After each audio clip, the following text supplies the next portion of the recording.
1 Peter chapter 3.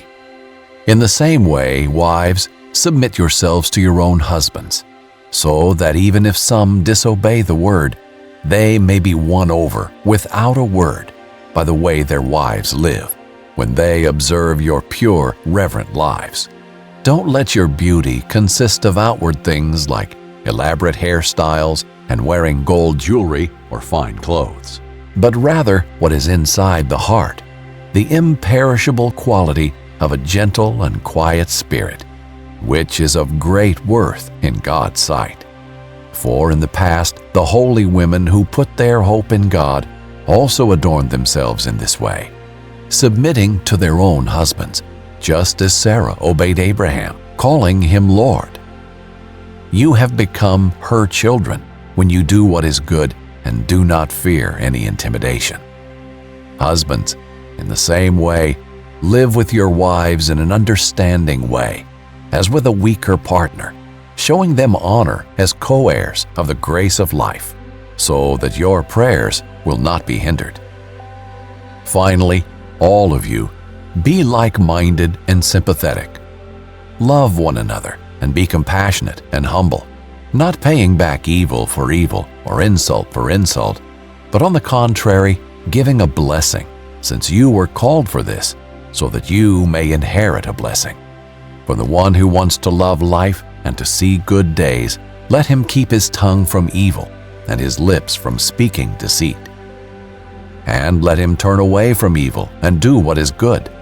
Let him seek peace and pursue it, because the eyes of the Lord are on the righteous, and his ears are open to their prayer. But the face of the Lord is against those who do what is evil. Who then will harm you if you are devoted to what is good? But even if you should suffer for righteousness, you are blessed.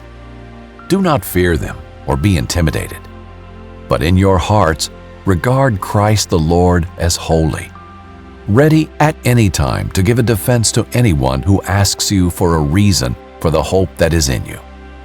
Yet do this with gentleness and reverence, keeping a clear conscience, so that when you are accused, those who disparage your good conduct in Christ will be put to shame.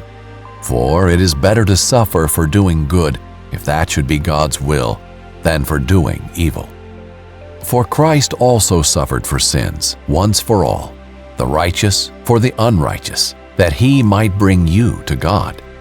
He was put to death in the flesh, but made alive by the Spirit, in which he also went and made proclamation to the spirits in prison, who in the past were disobedient, when God patiently waited in the days of Noah while the ark was being prepared. In it a few, that is, 8 people, were saved through water. Baptism, which corresponds to this, now saves you, not as the removal of dirt from the body, but the pledge of a good conscience toward God, through the resurrection of Jesus Christ, who has gone into heaven and is at the right hand of God, with angels, authorities, and powers subject to him.